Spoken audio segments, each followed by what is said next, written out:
All right, cool. So yeah, like Arnaud said, here to talk about CodeView. I work for Google. I work on Clang and LLVM, and the team that I work on, we're responsible for making Clang and LLVM a production quality toolchain for Windows, so that we can use it to build and compile Chrome and ship that to users. And so that's kind of why we're interested in making debug info work on Windows. That's the next thing for us. So what am I talking about? First thing we talk about is, why are we here? Why do we want to use CodeView?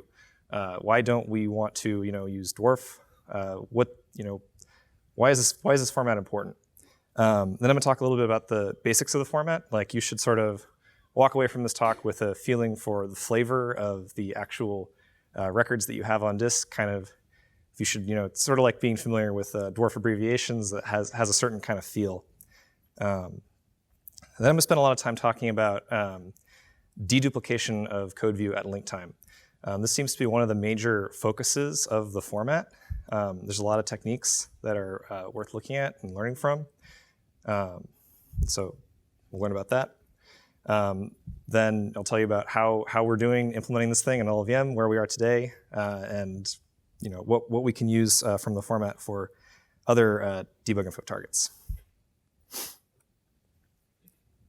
So first, though, I want to talk about terminology. When people talk about debug info on Windows, like the artifact that you see in front of you, if you turn on debug information in your compiler, is the PDB file.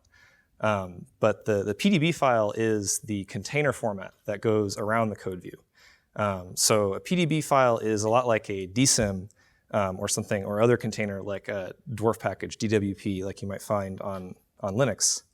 And it has other data that is not strictly CodeView records, so it's a little bit more than a container.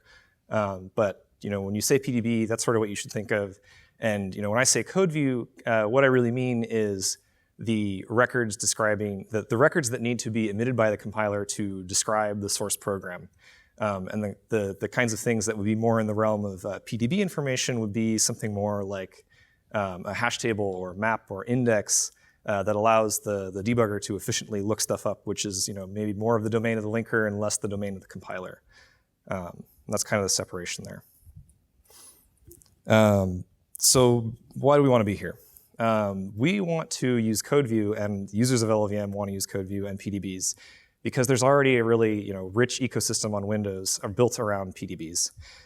So Visual Studio itself is kind of the gold standard for C++ IDEs like in the world. It's everybody compares themselves against Visual Studio. However, it's not the only debugger on the platform. WinDBG is also a popular Windows debugger. It's typically used for low-level applications, crash debugging. So you get your crash dump, you're doing post-mortem analysis.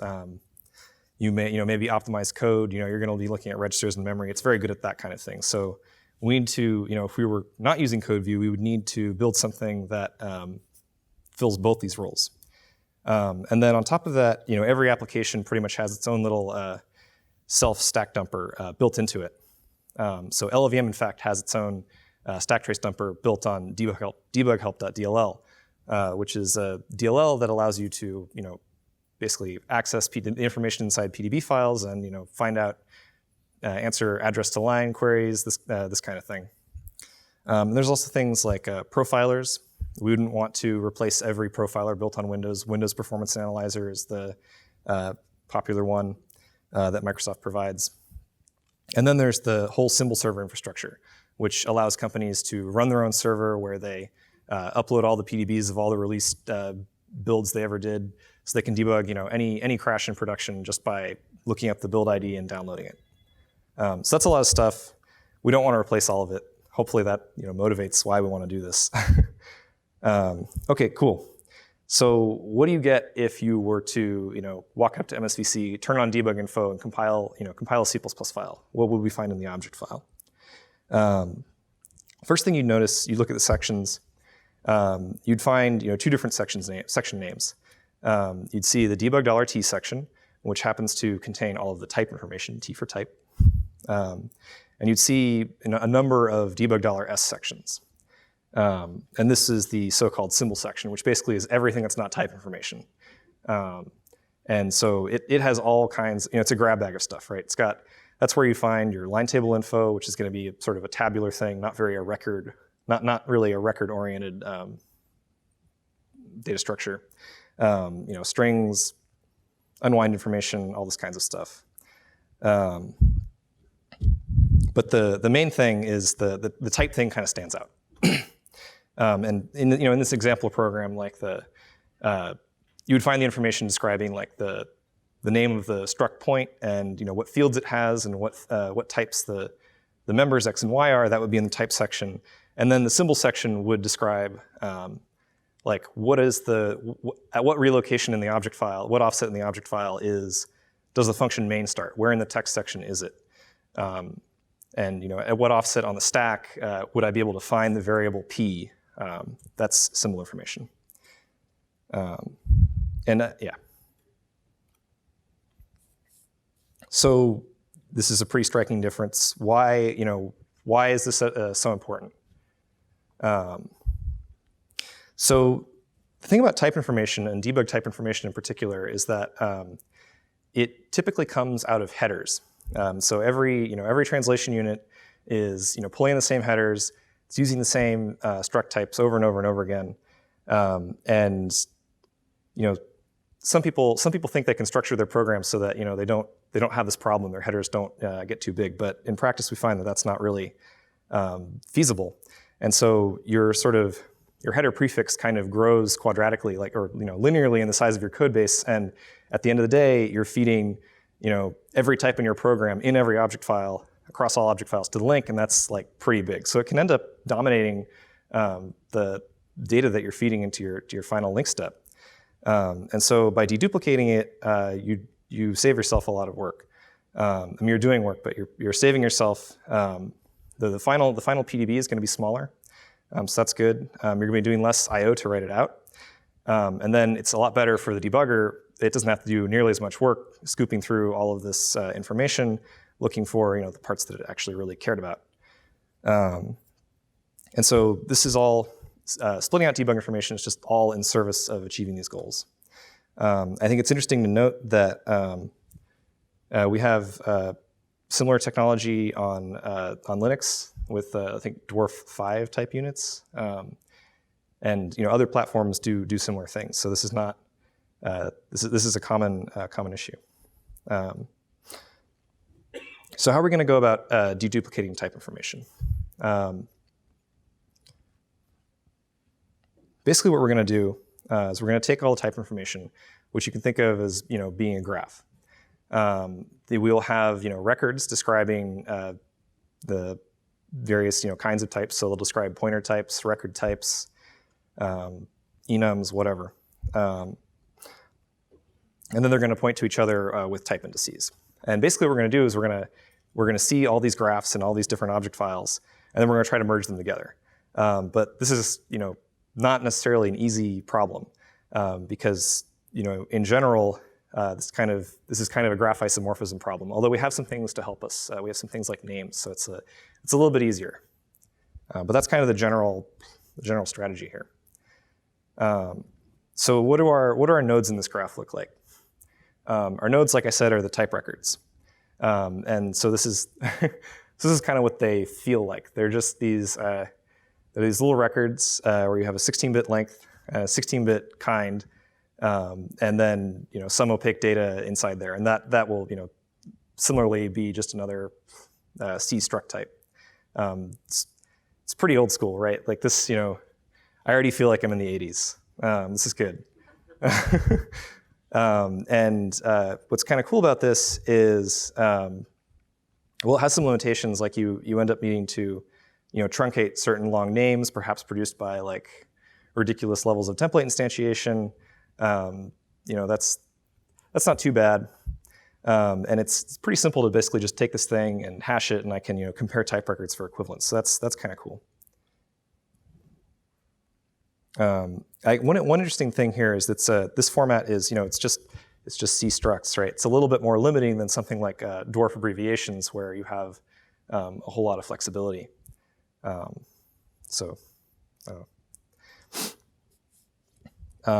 so if those are our nodes, then type indices are our edges. Type indices are our way of allowing one type record to refer to another.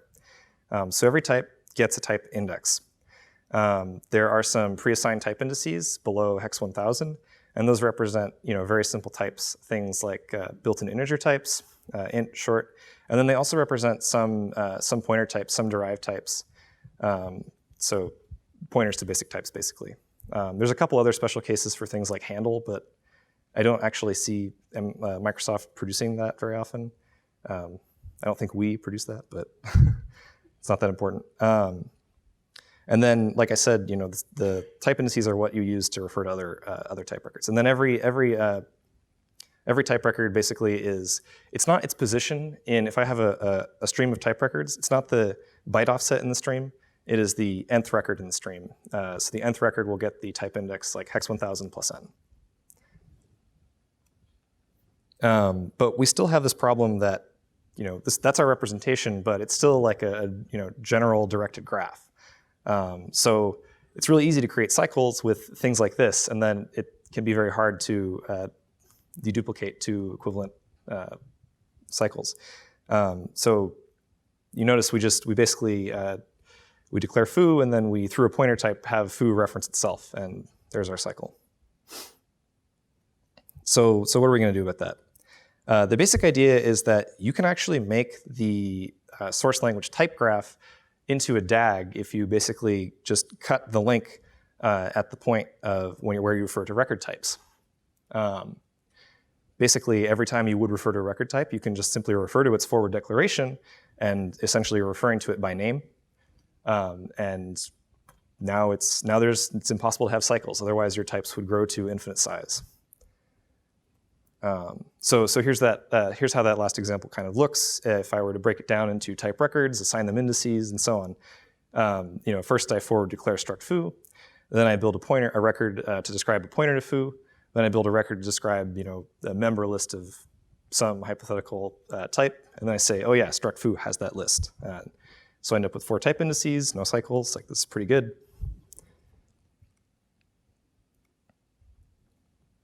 And then I also have this other invariant, which is pretty cool.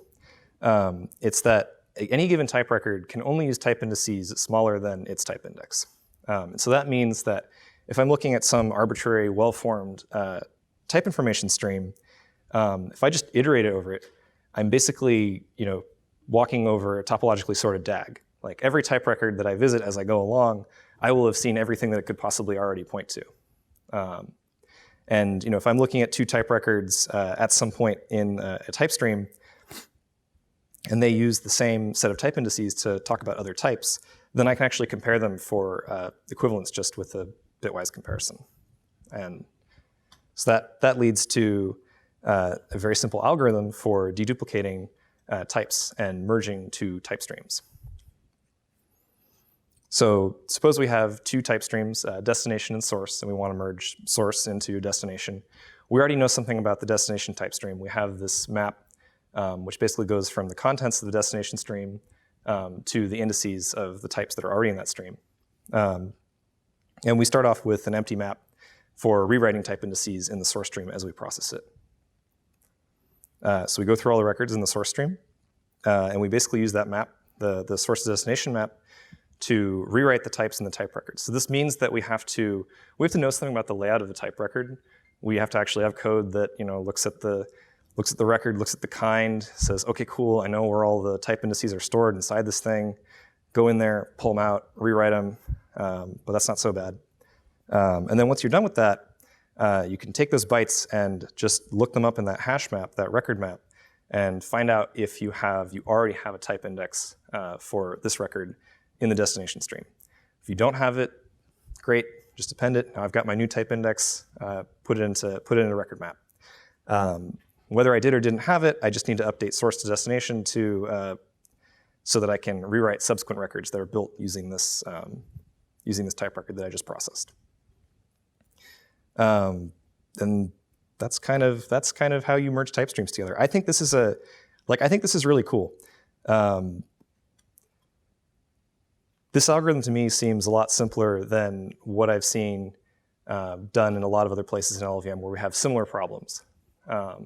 So I think it's interesting. The other thing that Microsoft toolchain does with type information is they do this thing called what I call the type server optimization. And this is enabled by the ZI flag, which is, name is, I suppose, meaningful to someone maybe, not me. The problem is that, okay, even if we're deduplicating type information in the final link step, we're still feeding, like I said, probably a quadratic amount of type information to the final link step. And that's kind of a lot of I/O to do in one link step, and it's not incremental. You change one file, you have to recompile that one file, and now the linker has to work on basically every type in your program just to produce one executable. So that seems not so good. And so the fundamental idea is, what if we try to do the work of merging the types into the type stream during compilation instead of during linking? And so the way this works is all of the compilation actions coordinate using the same PDB. So you give them a flag, FD, it says, we're all going to use this PDB to record our type information. And basically the first compilation to run says, okay, cool, I'm going to start a new MSPDB serve process on this machine. I didn't see one already, I'm starting one now. And then every time a compilation process wants to write a record and needs the type index of a record, basically does IPC with this MSPDB serve process to find out if there is already a type index for this record, and if not, let's make one now, and do sort of what I was talking about. And the PDB server is basically running that algorithm that I described earlier, continuously. And then, as before, we can take that type server PDB and we can. I'm actually not clear if you can just use the type server PDB in place to be the final PDB for your executable, or if that's not how it works. But either way, we have a lot less information for our final link step, right? I can definitely take multiple type server PDBs, feed them into my final link step, and I have to do a lot less work to produce my final PDB. One other thing I wanted to note is that you can also apply the same idea to things that are not type information. And I think Paul Bowen Huggett's talk, he's someone who works for Sony, I think that's already happened, but, okay, it's yours? No, anyway, at least the ideas seem similar to me, so you should go check that talk out if you think this is an interesting technique. Unfortunately, it's not something that we're looking at doing in the near future for LLVM. Fundamentally, the IPC seems not so good. If you actually, and it's actually kind of, the IPC is blocking in sort of a naive implementation because you can't produce subsequent type records that use previous type indices until you've finished the IPC to find out what the type index of the last record was, right, if you need to use it. And so the fact that the type indices are not predictable in an independent way, like it might be if you use something like content hashes, means that you have to constantly block and wait for this IPC. In fact, if I do a sufficiently parallel build of Clang with MSVC today on my workstation, the utilization is not near like 90%. It's more near like 60%. And this is only with debug info enabled. And I suspect this is the reason. And also, if we were actually to do compilation in a distributed manner, you would probably have to turn that IPC into remote procedure call, and the latency would be even higher, and so this would be even more of a problem. The last thing is, we don't really want to try to communicate with MSPDB serve. We're already working with a number of under-documented formats. The last thing we want to do is try to figure out a IPC protocol that's not documented. So for now, it's kind of not on the cards. If we ever were going to go ahead and implement this, if somebody wanted to do that, I think it would be much better to take control of the PDB server as well. Make sure that because this is essentially a performance optimization. And so we'd want to make sure that LLVM, controls the part of the type server that it's communicating with, so it can get the best performance possible and control the protocol. So that's it for type information. Those are sort of the two cool major optimizations that are done for that. And let's talk about symbol information now. So this should look. This is the format for symbol information. It should look pretty familiar. It's basically the same kind of structure. Got our 16-bit size and kind. The major difference is that it doesn't have that DAG structure that I described.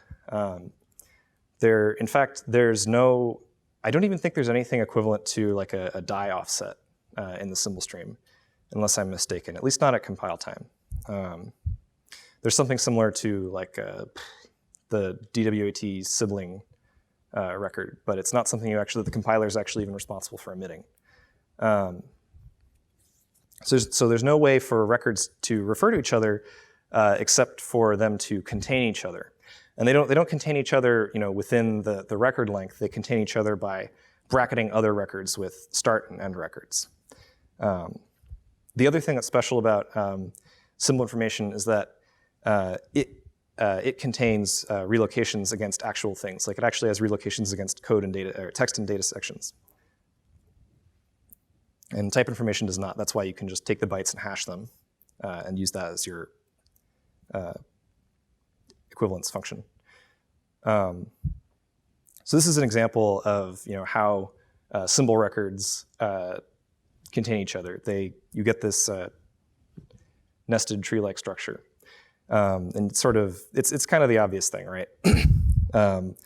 We've got our sgproc record, which opens a new scope. Cool. It's got like a local variable x that happens to be parameter. Great. And then I've got my local block for my if.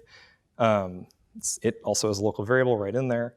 One cool thing, there is support for inline call scopes, inline call frames. And so that here is, in this example, I've basically inlined both H and G, and that's described by the two inline site records. So H is nested inside G, no surprise. And then you can have more information about local variables and things like that inside either of these records. In this case, I've lost the parameter to G, but such is life. Yeah, and then we go to the end and close it all out with the ending records.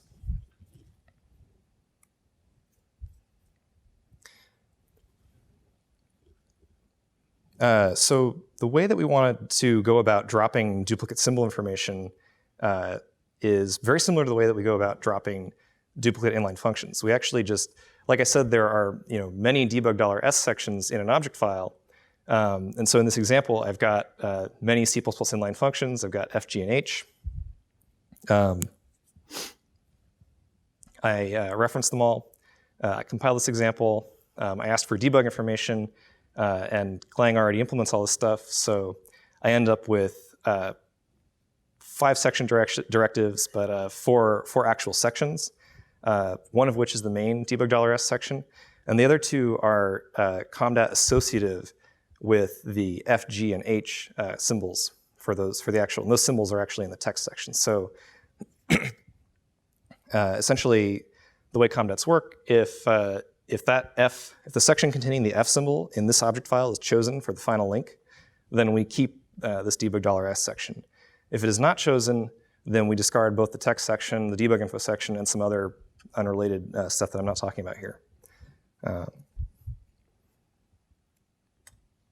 I was actually really surprised to discover that this is not, like to me, the last thing I just talked about didn't seem like an optimization. It seemed like a natural, like, oh yeah, that's how you do stuff in C++.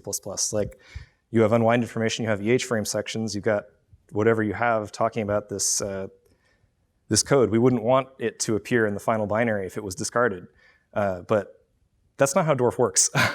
Or at least that's not how the implementations that we have today use it. So for the same example, you can see we have, I've compiled it, I've made an object file, and I'm looking at the relocations in the debug info section and the debug ranges section, and this is all one debug info section, and it has many relocations to many different sections. And the .text._z1f, these guys, those sections might actually get discarded during the final link. But there's no means to discard the debug info that describes them. So that seems like something that we might want to work on in the future.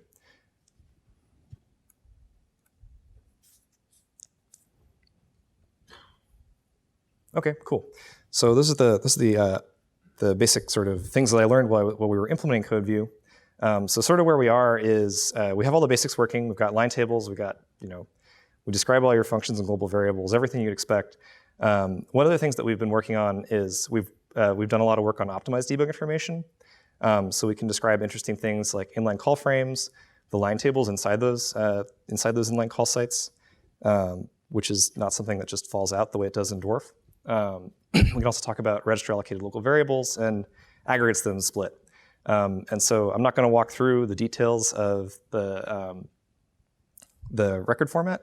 I'm just going to quickly do a demo, because I don't want to bring up a Windows thing up here. It's not going to be reliable. And show you, hopefully, WinDBG using our debug information and all the optimized debug info features. All right, cool. So this is my starting program. I've tried to construct it so that it does everything that I just described.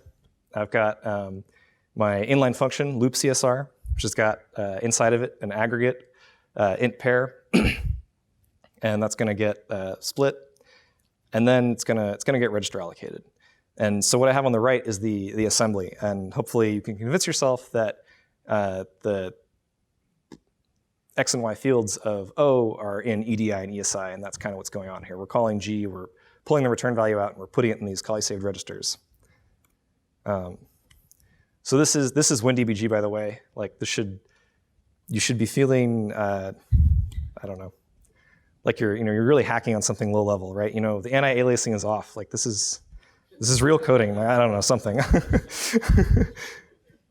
Anyway, so I'm in WinDBG, and I've put a breakpoint on main, and I've gone to it, and now I've stepped into the loop_csr function. I basically stopped on the initial before iterating through the for loops. I'm on the I = 0. I've stepped once. Wait, one other thing I wanted to talk about here. I've stepped into loop_csr, and if you look at I've printed the call stack on the right. I don't know if you can read it, but the top frame on the stack that says inline function doesn't have a return address because it doesn't, and loop_csr. So there's our inline call frame. We stepped through it, which is cool. That means that the line table for the inline call frame actually worked. Step once more. Now we're stepping into G, which is no inline, so and we're taking a call stack again. So this time we see G on the top of the stack, which is what we expect. It's not inlined. We have loop_csr still, and then we have main. So that's all working. That's cool. And now I've stepped 2 more times. So now I'm stopped on the loop back edge, basically the I less than n comparison. And I've printed the local variable O, which you should see over on the right. And as we'd expect, the value of X and Y is both 1, and it's also noted that they're in the EDI and ESI registers respectively. So that's consistent with the assembly we looked at earlier. So that's cool. And this is just going around the loop, stopping at the same place 3 more times. So we go to 2, we go to 3, go to 4, cool. And hopefully you're convinced that this actually does work. Cool. But as you may know from going to the optimized debug info BOF earlier today, we need more work. So yeah, I had some conversations with Frederick and Adrian, and I think we've got some good stuff coming. So it'll be cool. So one thing I haven't talked about in this talk is LLD. All the examples I've shown you, I've basically been using Clang, and then I've been running the Microsoft linker to produce the final PDB.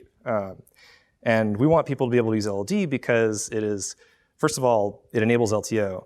And second of all, if you're not even using LTO, then it's right now it's twice as fast as the Microsoft linker. And it doesn't support incremental linking, but it's still much faster. And all I can really say is that we're working on it. It's under development.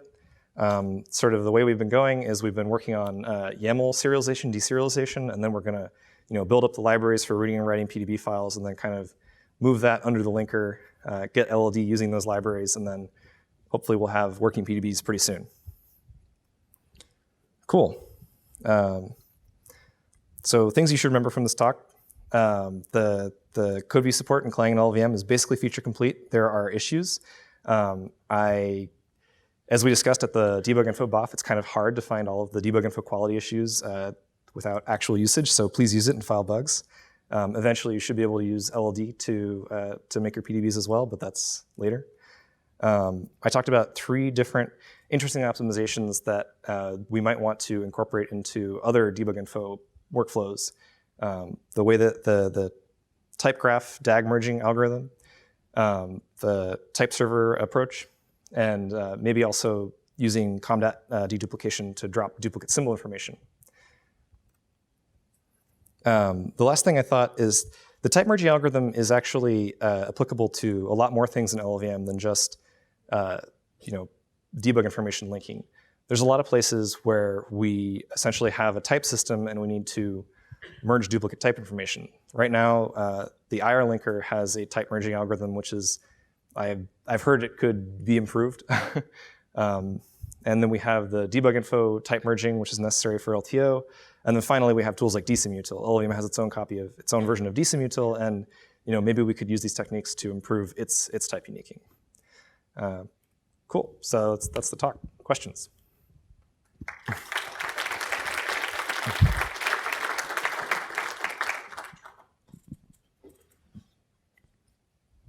So I noticed it had an unsigned short for both the size on the types and the thing. And I mean, what is typically stored in each one of those? We saw how the code was broken up into I'm a global symbol that can, or the translation unit.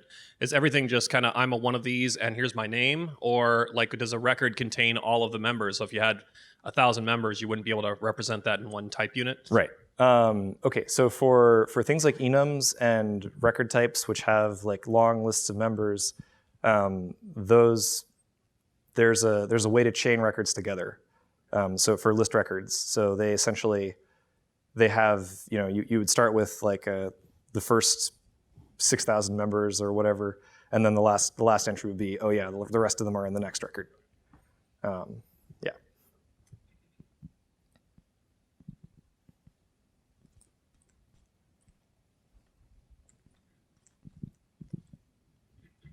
Yes, I apologize for my earlier interruption, but I wanted to point out Paul Bowen Huggett's talk is actually in the main room at 4:45. It's later today. Cool. So, but it's cool stuff, and he's all excited about it. Yeah, I think it's called. The title is long and it's like a toy demo for toy demo of a repository for statically compiled programs, something like that. Yeah, but it's curious. It has a lot of interesting synergies with other things people are doing at the same time. So yeah. Just plugging the talk, sorry.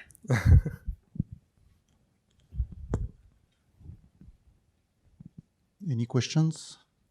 Oh, yes. Are there any challenges that we ran into while implementing the CodeView stuff? I know we're kind of dwarf-centric, I think, with our debug info. Do we need to agnostify a little bit more to support any debug info, or were you pretty good with what you were able to do? It was pretty straightforward. There were a bunch of extensions we made to LLVM metadata. Honestly, most of it was just adding DI flags, which I don't like to do because for reasons that aren't really easy to describe. Some of it was just adding fields to DI subprogram, which is also undesirable. But I wouldn't say it was challenging. Okay. Yeah.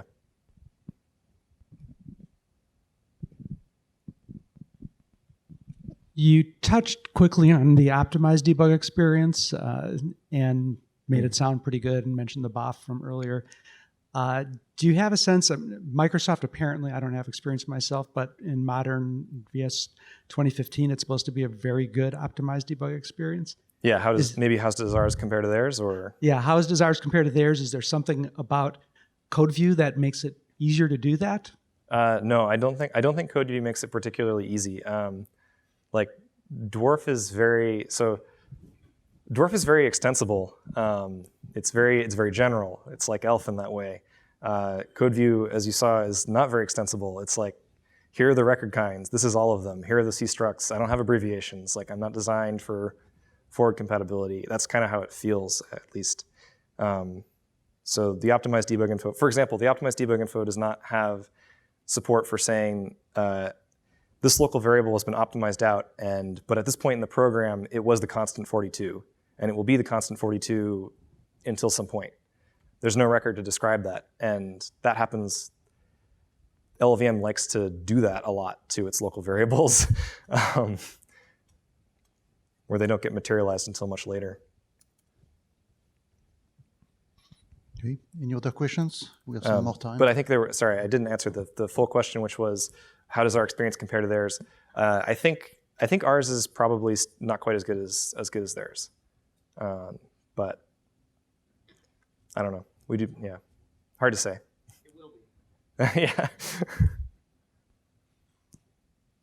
We still have some time, so if there are questions.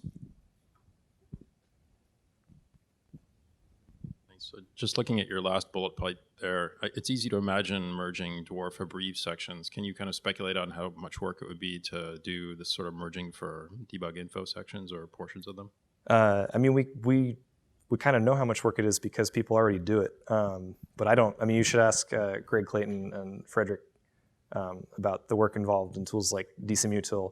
And I think I've been led to believe that there's a similar tool in binutils called DWZ, which also does type merging, but it's a much more involved process because the question of, are these two type records equivalent is a lot harder to answer.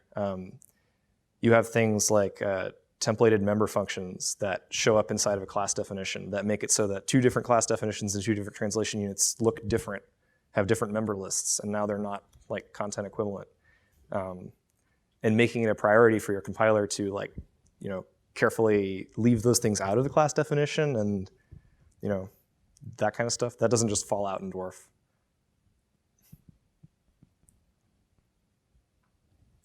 Okay, then let's thank our speaker once again. Cool.